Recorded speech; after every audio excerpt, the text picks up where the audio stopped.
Welcome to the Science of Parenting podcast, where we connect you with research-based information that fits your family. I'm Lori Cordles, parent of 3 in 2 different life stages. 2 are launched and 1 is still in high school, and I'm a parenting educator. And I'm Mackenzie Johnson, parent of 2 littles with their own quirks, and I'm a parenting educator.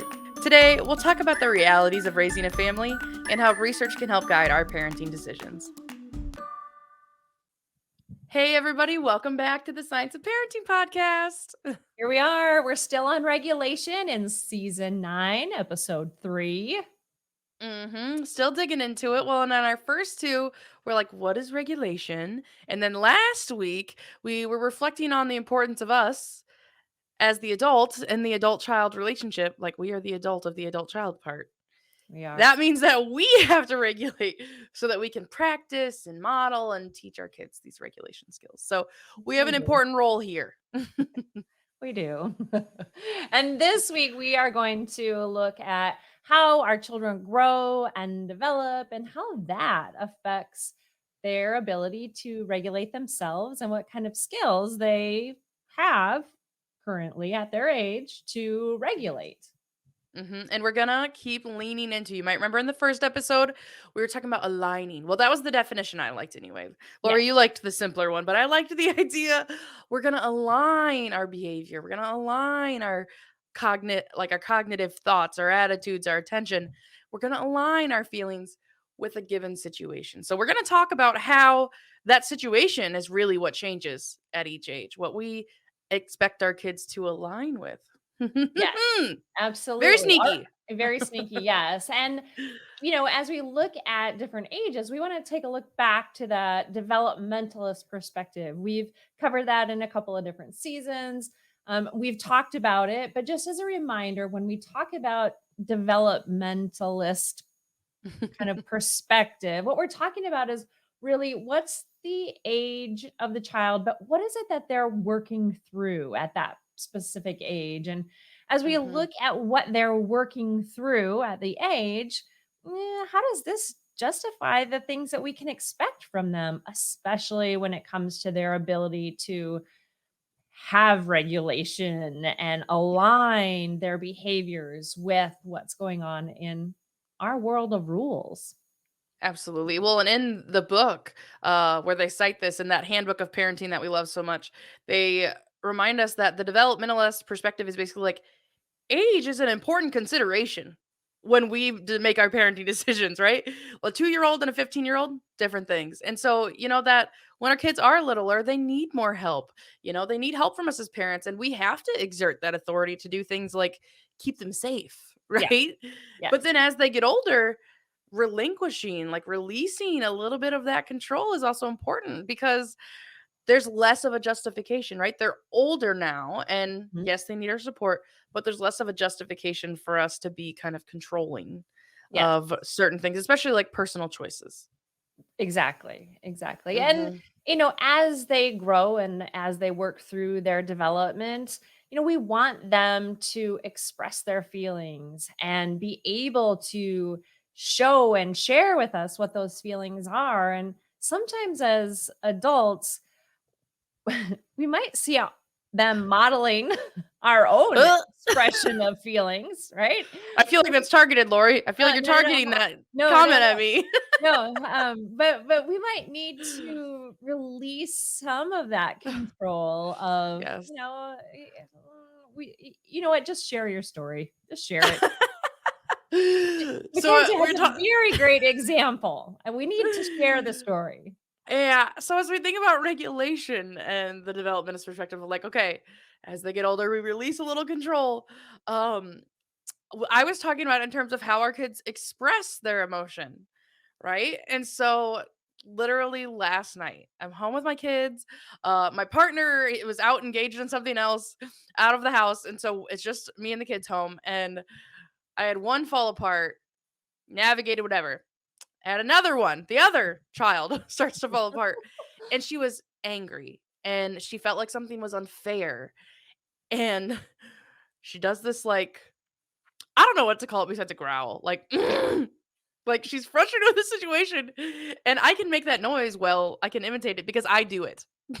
Mhm. I do that when I'm angry, and but she kept doing it, and then she was like, she would she would get mad and she would hit her arm against the wall or she'd kick her feet. Not even kick anything necessarily, just kick Right. her feet. Um and I found myself last night, and honestly, I got real dysregulated. I pulled out the full middle name, right? Like we went full out. Um but it was, we both got dysregulated. The emotions got ahead of us, and but the way she was expressing it, that's what I Mhm. wanted to control. Mhm. And so, it's kind of tricky because we want to encourage them being our kids. We want to encourage our kids to express emotions in an appropriate way. But the way that they choose, right? My daughter wasn't Mhm. hurting anybody with the growling. It wasn't Right. unsafe. That's fine. That's hard for me to even say. It's fine Right. if you want to growl because it annoys me. It gets Oh, and on I'm my so glad this is recorded. I can look back and be like, yeah, I was getting irritated, You huh? growl, yes. But yeah, the I wanted to control that expression of Mhm. emotion, but really she wasn't doing anything unsafe. Mhm. It was just kind of getting under my skin. Um Yes. but that is something when it comes to regulation. We're releasing some of that control of how our kids regulate. Yeah. May not always be on our terms. Yes, and in all fairness, I will share that. So I have a wonderful, fabulous ability to, just shut down when I become dysregulated, and I've passed that on as well. And Mm. so, while you might have growling in your house, we have an inordinate amount of silence in ours. How about that? We're like, mine, you just, and yours is no sound. Nope, there's No nothing. talking. All Oh, right, that's so let's funny. look at the different ages of children and what those developmental tasks are, or, what is it that children are regulating or aligning to when it comes to what their age is in particular. And so for this Yes. episode, we're using a lot of content from Dr. Jane Brooks in her book, The Process of Parenting. And you use the word that I think is so important for us to keep in mind as we think about regulation and what it looks like at these different stages. And that is that word aligning. What Mhm. are our kids aligning to based on where they're at in their development? What are they aligning their, right? Remember, our definition was that they were going to align their behavior, their thoughts, their emotions with a situation.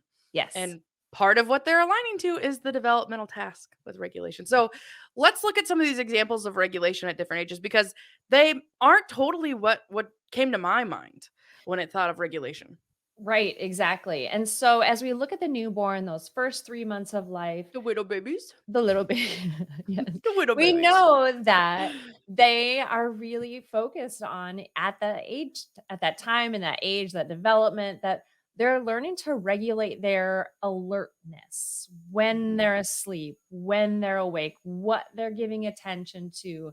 And that really is the foundations of regulation. They're aligning Yes. their behavior with society's rules, right? Mhm, and their ability, right? Like, "I can't handle being awake this long. I'm No, tired." right? Yes, yes. Yes. Well, and, and then we move into our little bit older babies, like 3 months to maybe, like, 1 year. Still babies, Mhm, but they're not quite toddlers yet. And so, what they're regulating is a lot of their interaction with the world, mhm, right? So even when they reach for a toy or when they roll over, now they're not walking all over getting into stuff yet, but that idea that they are interacting with the world. They're realizing, in their brain, Lori always mhm, loves this, their brain development, they're realizing, like, I can do something which causes something else. I can touch this toy and it'll light up. mhm, I can make this sound and my parents will react, right? When I smile at them, they might smile back. And so they are learning a lot about regulating their behavior to interact with the world. But then also, I thought this was so interesting when they at this age they can start to self-soothe a little, right? They've got mhm, maybe they have pacifiers, they suck on their hands, they might suck on a thumb, but they're finding ways to regulate their own emotions. And the other thing, they also regulate their attention, mhm. right? Even they were talking about in the book, they were talking about how babies will turn away from things that overstimulate them. Or Yeah. you've talked before about babies that fall asleep. They sleep through the whole party, the Yes. whole band concert. And I'm like, that is regulation? I didn't know that. Totally regulation. I'm out, tapping out. Yes. Right? And so even babies are learning to regulate those things. Mhm. And then it Yes. goes into toddlers, right? Yeah, And this is so where the game really toddlers, changes. right? And that is key right there. The game really changes. Okay, so Mhm. they're toddlers. They're really starting to recognize that they have some push and pull in this world, that they can make things happen. They can make people interact with them. And they are finding out that this idea of back and forth is within their power, right? It's within their Mhm. control. And at the same time, we, the adults, keep changing the rules on them Yeah. as they grow, right? So Mhm. I look at this age as a time where, well, okay, let's just face it. People call this sometimes the terrible twos, right? Yep. I like to think of it as terrific twos in terms of brain development, but think about all the things that we change the day that calendar date moves to 2 years old. And Mhm. did we have a sit down with them and, have a long conversation about, now that you're 2 years old, these are the rules that we expect from you? Mhm. No, right? We didn't. Mhm. Because they're only 2, they wouldn't understand it. Yes. But Yes. we do it anyway. We change the rules. Now that you're 2, we expect Mhm. this. Mm. Well, and I remember learning in one of my classes about when kids walk, once kids walk, our expectations of them entirely change. Suddenly, Yes. we see them as having control of their behavior. Mhm. And so, in the textbook, The Process of Parenting, they broke down some of the ways we actually change those rules that we as parents do without even consciously making the decisions. Mhm. So they talk about at 1 year old, when kids are kind of walking, toddling around, that our rules mostly center around safety, right? I can't let you do this, I can't let you do that in order to keep you safe. But it changes when they It get a little bit does, older, even just 18 months. They're not that much older. But and at that's not 18, fair. it's not fair. But we do. And it's like, okay, now we've learned more about being safe. And then we're going to talk more about expectations of appropriate behavior. Right. Yes, So and now we can see kids as being like good behavior or not so good. I really pushed back on these with Mackenzie when we were talking through, because I'm of the, if this is not fair to do to them at, Mm, right, at 2 years old. And the reality is that I recognize that we got to tell you about these because we do it anyway, even though yes. Lori's, in the background saying, but it's not fair to them. We do suddenly expect them to have more appropriate behavior. The book says expectations of good behavior, polite Yes. and social behavior. I just want you to know, from now on, you will hear Lori in the background saying, "But that's not fair." Yes. Right? Yesterday it was funny that I threw my spoon on the floor, and today it's not. Mm-hmm. What changed? Well, the adults' Yes. rules changed, right? And so Yes. we need to learn to give those toddlers grace, time to learn the new rules that we suddenly set before them. Hmm. And And go ahead. I was saying, guess what? It's gonna take more than one time of giving Yes. them these new rules. Yes. Multiple times, multiples of times telling them the Yes. new rules. Well, and I even think, so yeah, at 1 year, we're thinking about safety. At 18 months, we're thinking about, was the expectations of appropriate behavior. And then at 2 years old, so in a matter of a year, now we're adding on like what you need to be polite, you need to be Yes. socially appropriate. But yeah, in that it's not a conscious, right? We don't wake up one day and be like, you know what you need to be able to do, kid. Mhm, Right? It's something that we gradually, I mean, we might even say scaffold. We slowly build more and more expectations. But yeah, that it is different when our child was crying as a 1 year old or a mhm. little bit younger. It was like, oh, I know it's hard. And we soothe. Do we do those kinds of things with our toddlers and their regulation? Yes. And so I think that we can. I wouldn't say, I do agree it's a little unfair. But I would say I'm more of the, how do we respond to this change in expectations with our kids in a Mhm. way that promotes regulation? Because yeah, I it's a lot of work to raise a toddler, okay? And maybe that's it. I'm too far removed from the toddlers. Like, Okay, and let me tell you just how hard raising a toddler is. In the book, they were talking about this study where they found that parents of 2-year-olds intervene 8 to 10 times per hour Um, with their child to help their child comply. 8 to 10 times an hour, Lori. I know, but they're so cute. They're really sweet. But there's a lot of regulation, Yes, learning that yes. needs to happen yet.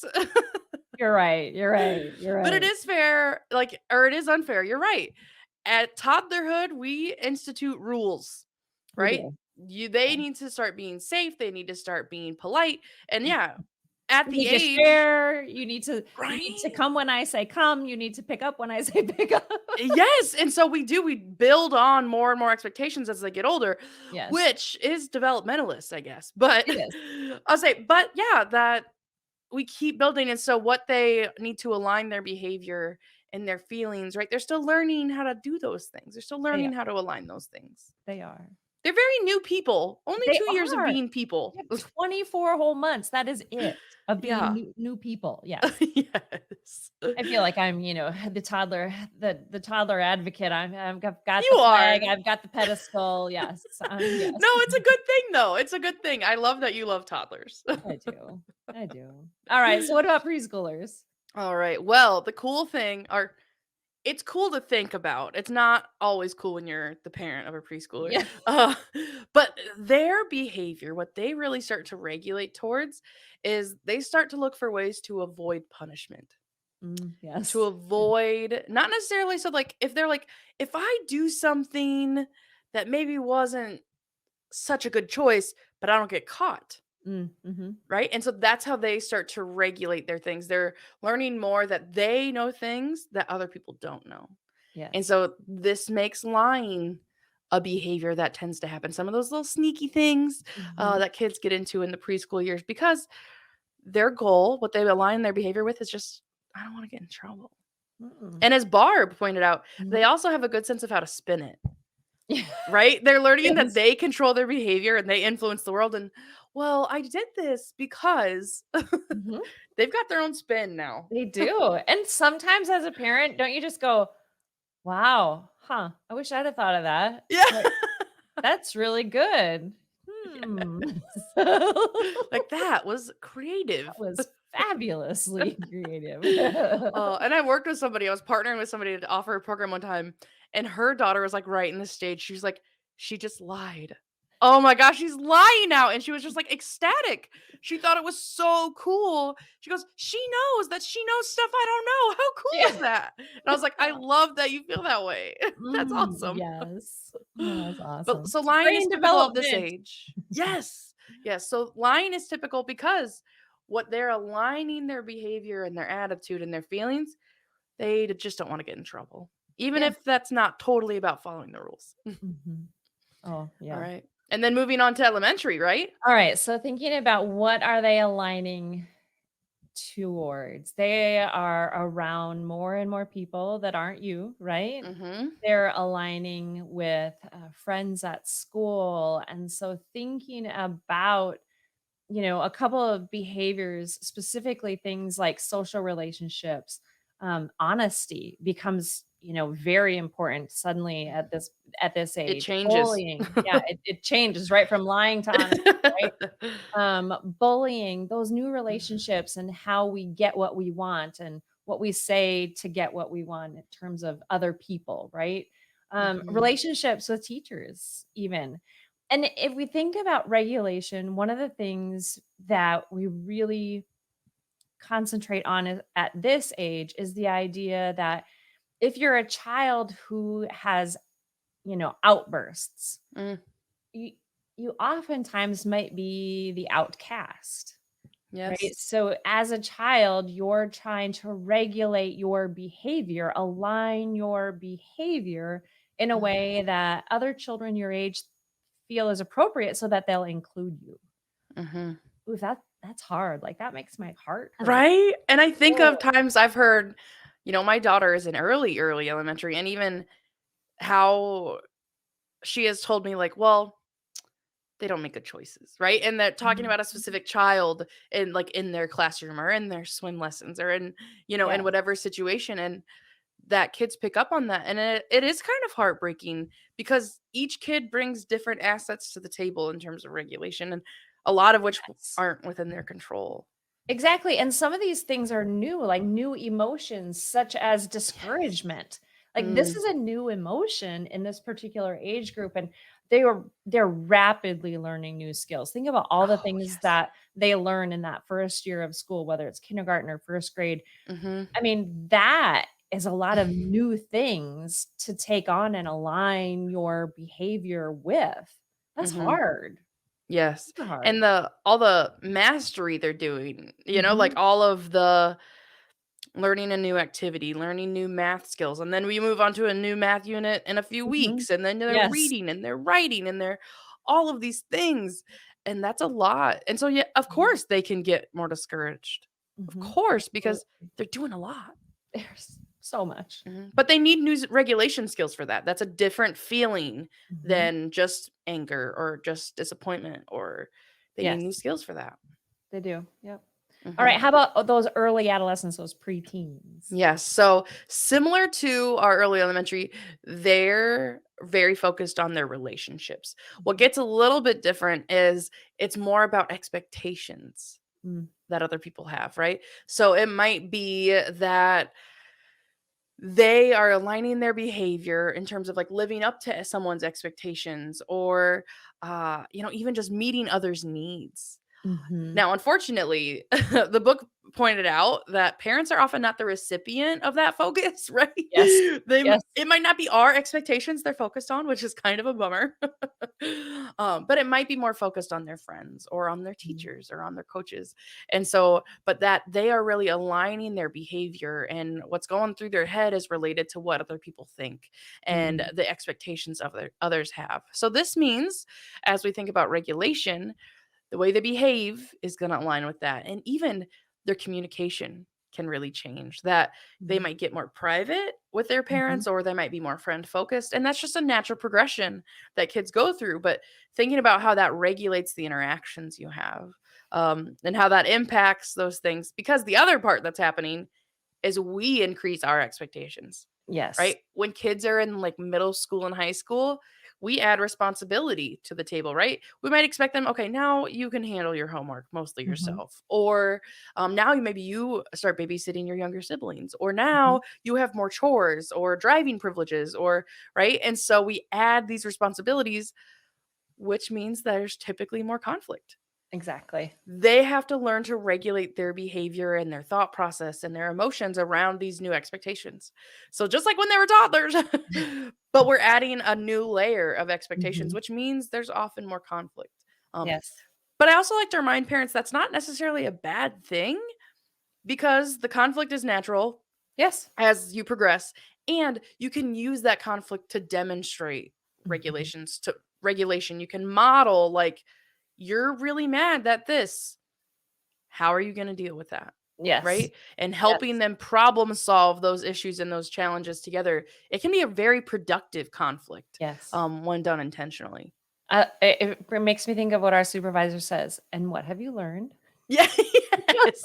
Something happens. And what did you learn from And this what did you learn? situation? Yes, I love it. Yes. So, okay, right. So these late teens and early adults, you said that the preteens become other person focused, right? Hmm. And so then the next developmental stage is inner focused. So the Mm. I am now focusing on what are my values as a late teen and an emerging adult, right?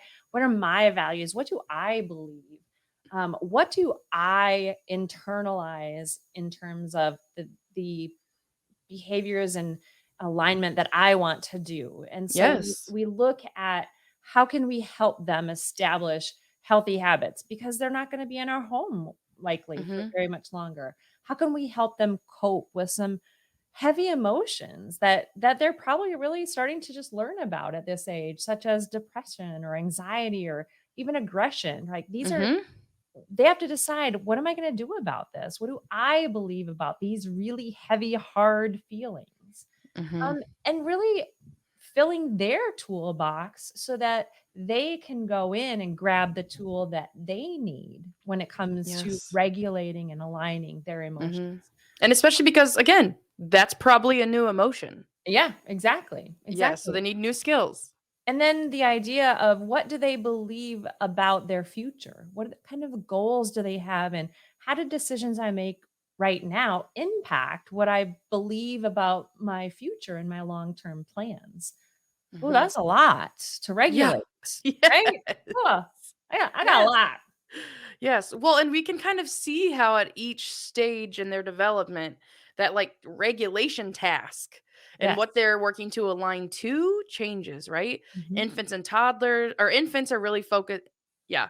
Infants, I was gonna say newborns and infants. Yeah. Well, they're both. All the babies. All the babies. But they're regulating to what they can handle, to their own Mhm. like alertness, to their own stimulation, and the little opportunities they have to regulate or to interact with Mhm. the world. And then our toddlers, here's the rules. That's where the rules start and we get rolling Yes. on them. And so they've got to align that with all of the feelings they now get with frustration of those rules, Mm. right? And so they're regulating again. What are they aligning to? New Mhm. rules. Preschoolers, what are they aligning to? Staying out of trouble. Staying I'm getting out of trouble. Getting out of Um, trouble no matter and then as what. it keeps going, right? Elementary Mm. age, social relationships, and Mhm. preteens, what others think and meeting their expectations. And Mhm. then finally, in the teen years, like late teen years and early adulthood, they can remember a little bit more to get back to themselves and how they Mhm. align, like my goals, right? So they just get Yes. not lost, but they get a little off the path of regulating to themselves along the Yeah. Yes. Mm. way. Very Yeah. excellent, excellent recap. Excellent Mhm. recap. Well, and I think, my takeaway as I, even just walking back through that right now, I think about how we change the rules Mhm. and how that's honestly my takeaway from the whole conversation is we change the rules, which we should, Mhm. right? They have new abilities. Right. We want to teach them new things. And then they have to realign. And Mhm. that's a lot of where we see Mhm. regulation, right? We see the emotions, we see the behavior choices, we Yeah. see the attitude sometimes and the way they talk about things. And that's them aligning to us continuing to change the expectations. Mhm. What do you think? Like all of this talk around regulation at different ages. Does it make So, you interestingly enough, I ended up going all the way back to newborns, and one of my very favorite, um, developmental researcher gurus about babies, I guess, is T. Barry Brazelton, and he wrote a book on that he entitled Touch Points, and I Mm, always think about touch points, and those are those places where a child is learning, and he did a lot with infants, and where they're learning some new skill, and because they're learning this new skill, the rest of their body and brain says, "Whew, okay, I gotta back up on this other stuff mm, because this milestone I'm working on is really taking a lot out of me." And so I think about, the child who has a brand new sibling come home and their brain and their body is working on this emotion mm. of, "Wait a second, what do you mean they're staying?" Yeah. Right? The baby was cool for a minute. Right? And so now suddenly the first child is not sleeping well, they maybe are having more accidents, and I Mhm. and yes, the touch points was kind of focused on those early years, but I think about it in terms of my older kids too, right? Mm, So, my first child launched and went to college, I think we probably had more emotional outbursts because she was stressed yes. about, "Oh my goodness, I chose to go to this school and right now I'm choosing to study this." And so that touch point of the rest of the body and the brain needing to regress, and, "Can I just be your Yes. little girl? I just need you to Yes. hold me." Or it just that's what I Yes. think of when I think about this whole developmental perspective, that there are these touch points where our body and brain say, "Okay, I can give you this much for this new milestone, but then I need to have this outburst. I need to have this emotion, this dysregulation for a moment, please." And that's what I was just gonna say was and typically where we see the regression Mhm, is in regulation. mhm. right? Yeah. I mean, even like potty accidents, how they regulate their body to go to the bathroom, Yes. how they regulate their behavior or their emotional outbursts, or the way that they regulate gives a little so they can take on a new skill sometimes. Yes. Yes. Mm. I had never connected those dots that, yeah, what gives tends to Yeah. be regulation. I am so not Mm. regulated right now. Yes, yes. I need this time on the floor kicking and screaming because you Yes. just told me that I can't throw my spoon on the floor, and yesterday it was Yes. funny. Yes. Yeah. What And I do gives? not understand why it changed. Speaking of Yes, throwing spoons, yes. so speaking of dysregulation, that's the other thing we wanted to look at too is what does dysregulation look like? So we talk about, yeah, being regulated, getting Mhm. regulated. Regulation is um dysregulated. What about that one? What does dysregulated mean and look like? I think if we gave everyone 10 seconds to think about what a dysregulated child sounds like, looks Yeah. like, maybe the parent, feels when their child is Mm. dysregulated. Mhm. I'm guessing they might be able to come up with an answer or 6 Yes. about what We dysregulation have is. personal experience Yeah, with a yes, dysregulated child as listeners of this podcast. yes. Please submit your answers now. Yes. Well, and I'm like, okay, infants, fussy, Oh, yeah. crying, like out of sync, even just like not quite Mhm, on the same page throughout the day, can't figure out what's mhm. going on. And then if they're difficult to soothe, or I even think of sometimes like the disengaged, just like the blank Mhm. stare. Just not That baby not is looking. overstimulated. Yes. And yeah, toddlers and preschoolers like reverting back to behaviors of tantrums or accidents or No, waking in the night. Yes. no, No. And no. whiny and clingy. That's another one. Mhm, One of my dysregulated children is like so whiny and clingy so fast mhm. when Yes, they're out of sync. Yeah. yes. And it looks different for our kids that are older too, right? It does, it does. Mhm. And school agers, they get dysregulated, right? But remember that the regulated school ager, gosh, that may be the child that others are looking at. And so being Mhm. dysregulated as a school ager can be terrifying.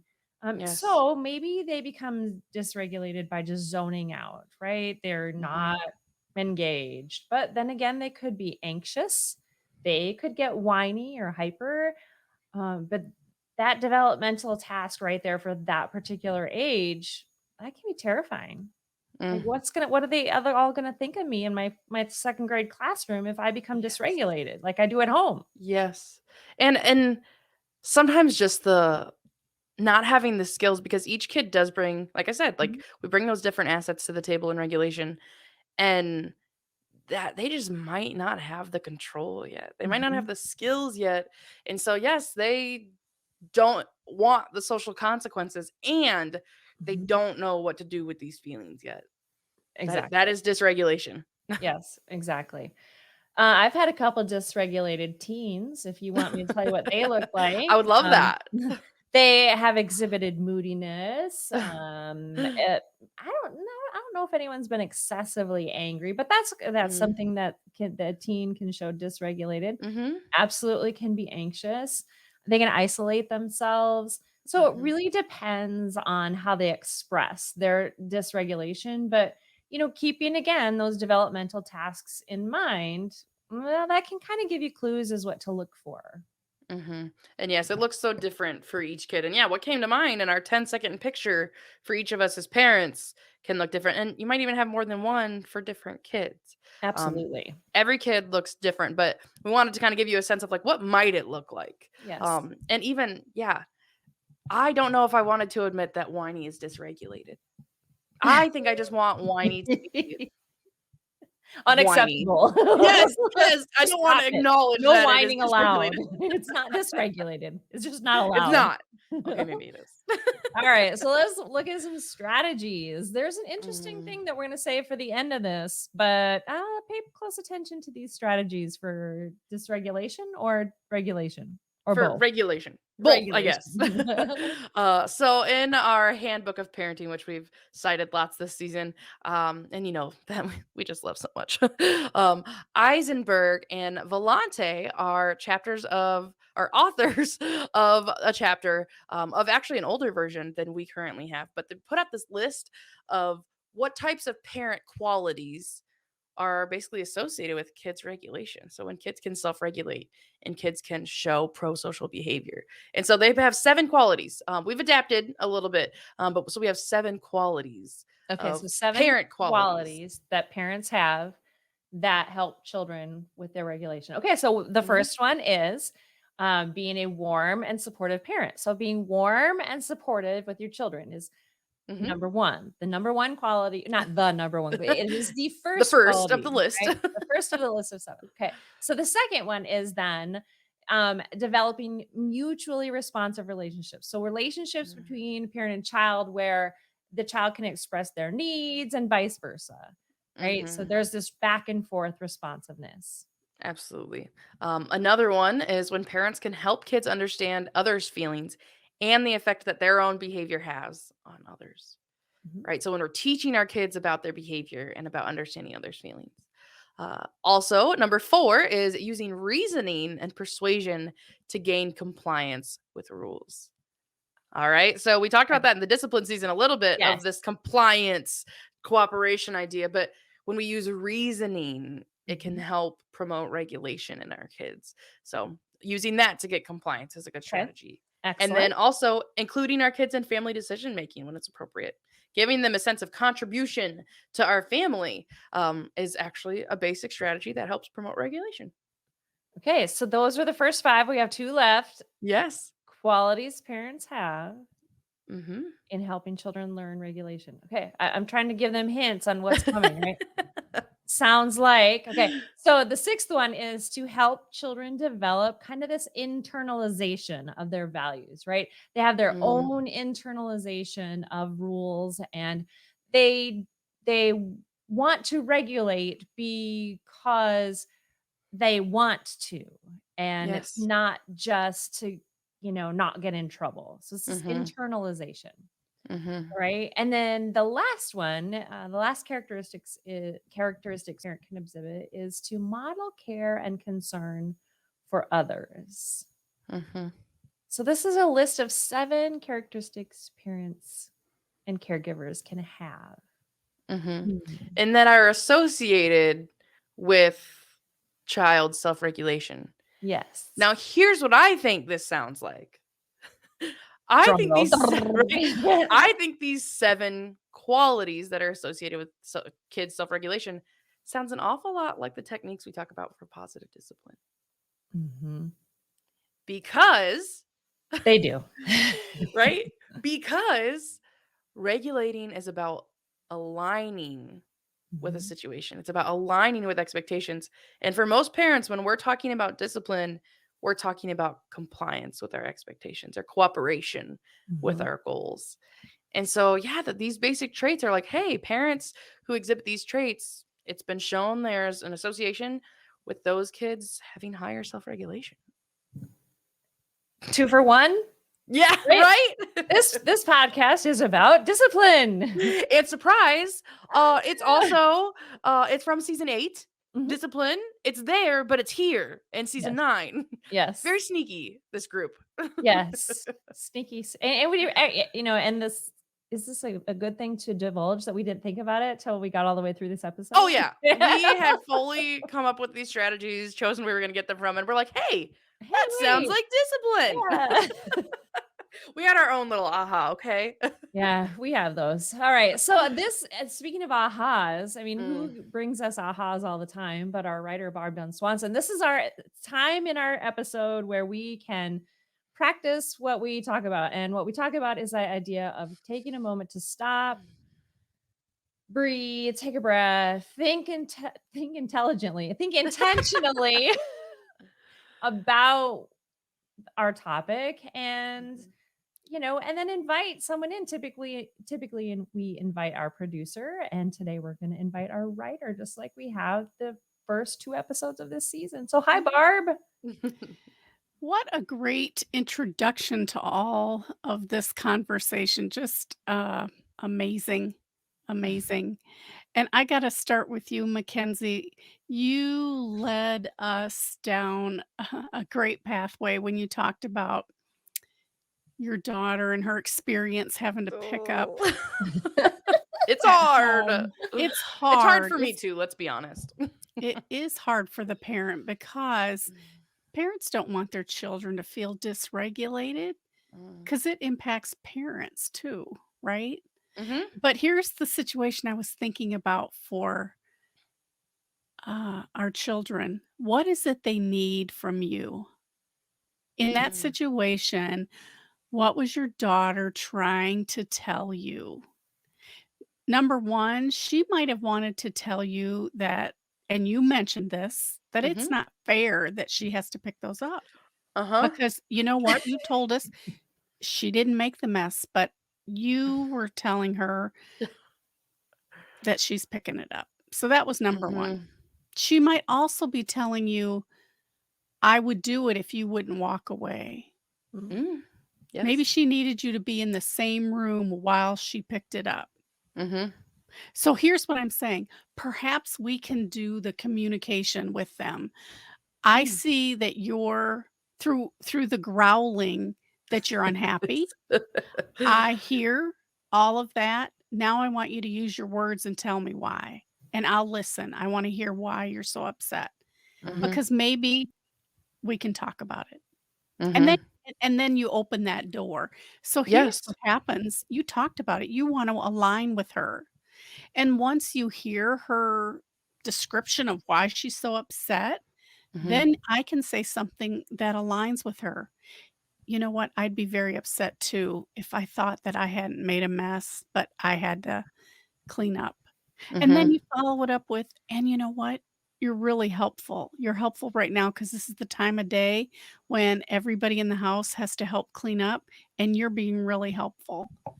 And Mhm. so we give back some praise, we give back some Yes. good feelings perhaps.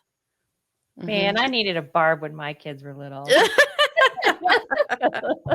I I'll don't say know. it's the thing that I'm thinking of as you say those things, I'm like, "Yeah, those are things yeah. Yeah, I know that. You Yeah." do know But that, I'm and also you don't. thinking, you know what else she needed? She needed a regulated adult. Mm. Like, "Oh, episode 2, Oh, oh, busted." I oh. was not a regulated adult. Which meant I did have to come back later and we had to do some processing together. And even before, I put her to bed and we did the snuggles and the repairing and I told her I was sorry I yelled. And even before I put her to bed, I was just like, is there anything else you want to talk about it? Like, is there anything else you want to say about it? Um, and she just really wanted to say again, it wasn't fair. Yes. Like, it Wasn't wasn't fair. fair.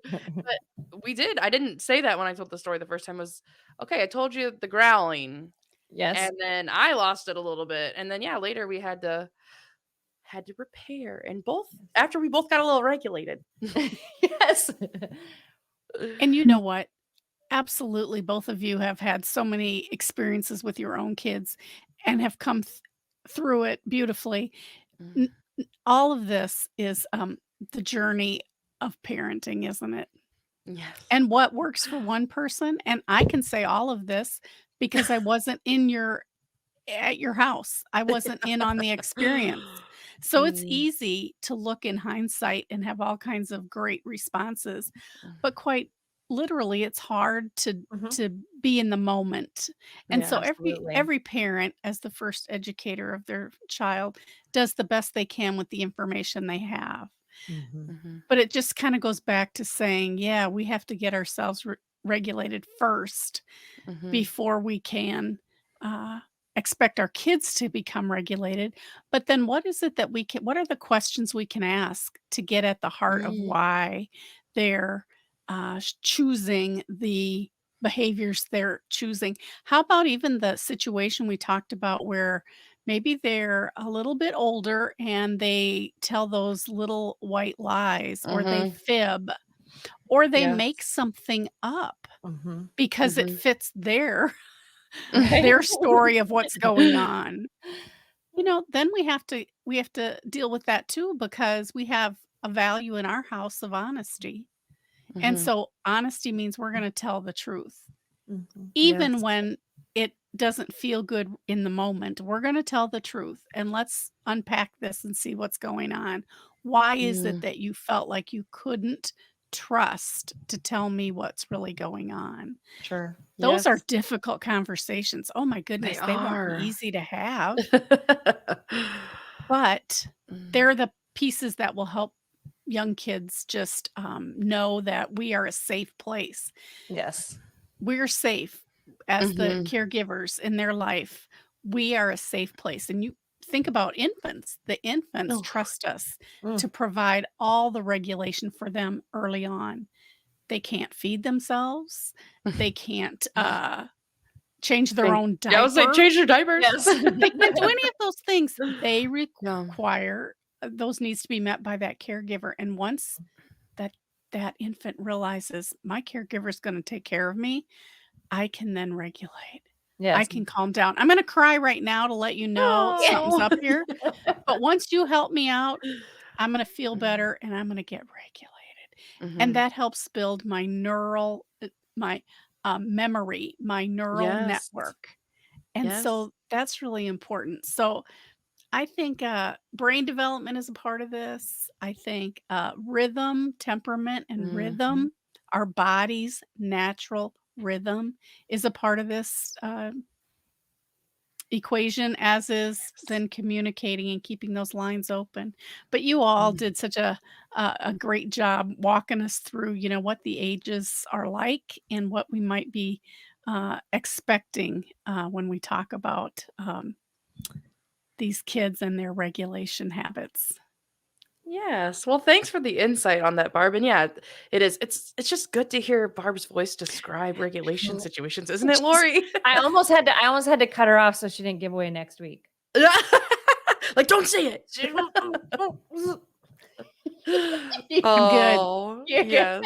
I'm Well, thanks so good. much for hopping in here with us, Barb, but yes, we That's do. We just awesome. love to talk about regulation with you. We know you have such a passion and a knowledge base Yes. for it. Yes. Thank you, girls. Mm. Mhm, thank you. Thanks. So she did. She was given like the full teaser She was. I of love next it. week. Not yet, okay? Not yet. But yeah, today we did. We were looking in this episode at regulating in stages. What are kids regulating? What are they aligning to in the different age they're at? The developmental regulation task, if you Mhm. will. Yes.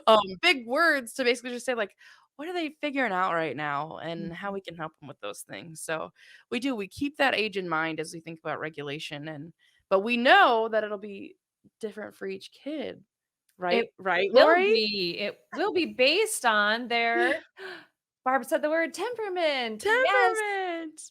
Temperament.